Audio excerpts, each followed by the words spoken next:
Beralih ke informasi lainnya, pemirsa, Menteri Perdagangan RI Budi Santoso melakukan tinjauan kerja ke Surabaya, Jawa Timur. Budi meninjau kumpulan hasil sitaan produk keramik impor ilegal senilai sekitar 10 miliar yang akan diedarkan namun tidak memenuhi prosedur impor. Kumpulan produk keramik berupa keramik lantai dan tableware berupa mug hasil impor disita pihak berwenang. Temuan ini disinyalir berasal dari negara Cina yang total seluruhnya senilai 9,8 miliar rupiah. Dari adanya temuan produk keramik ilegal di Surabaya ini, pada kunjungan kerja Menteri Perdagangan Republik Indonesia Budi Santoso meninjau barang hasil sitaan ini. Budi menjelaskan produk ini disinyalir berasal dari 2 perusahaan Indonesia yang melakukan impor dari barang asal negara Cina, namun tidak menaati regulasi impor. Total temuan ini yakni sebesar 4,8 miliar rupiah nilai produk keramik tableware dan 5 miliar dari produk keramik lantai. Importer ya, yang lainnya juga saya harap ke depan tidak ada lagi barang-barang importer yang tidak sesuai dengan kebutuhan. Mari kita bekerjasama ya agar barang-barang yang diimpor tidak ada yang ilegal dan masyarakat ya para konsumen juga dapat membeli barang sesuai dengan kebutuhan yang berlaku. Pelanggarannya Pak? Detail pelanggarannya. Ya, jadi ini tidak ada izin impornya, ya, kemudian tidak mempunyai NIB, kemudian tidak ada laporan surveyor.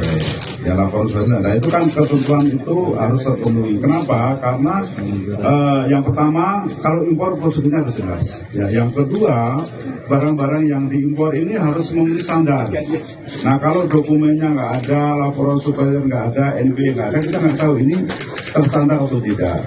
Jadi konsumen jangan dirugikan, negara jangan dirugikan karena adanya barang-barang ilegal seperti ini. Jadi banyak pihak yang sebenarnya dirugikan dengan barang-barang seperti ini ya. Total tadi kan kalau yang tableware 4,8, kemudian yang keramik lantai 5, jadi 9,8 miliar ya kurang lebih. Sementara itu, pihak kepolisian Kapolres Tanjung Perak, Surabaya, AKBP William Cornelis menjelaskan upaya ini dalam rangka mendukung program pemerintah yaitu Asta Cita dengan melakukan penindakan dan penertiban barang yang terbukti melakukan pelanggaran. Hal ini menjadi upaya turut menstabilkan perekonomian Indonesia. Jadi hari ini juga dapat rekan-rekan lihat Polres Pelabuhan Tanjung Perak bekerja sama dengan Satgas dari Kementerian Perdagangan melakukan penindakan terhadap barang-barang yang diduga melanggar perizinan ekspor impor. Nah, hal ini terus akan kita lakukan untuk menjaga stabilitas ekonomi yang ada di Indonesia sehingga dapat berjalan dengan baik.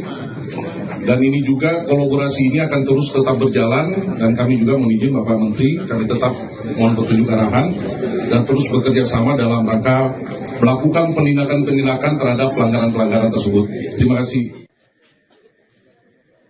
Nantinya kasus pelanggaran ini juga akan ditindaklanjuti dan dikembangkan secara hukum melalui Kepolisian RI dan juga Kementerian Perdagangan RI agar ke depan kasus semacam ini bisa dihindari para importir yang dapat menyebabkan kerugian terhadap negara.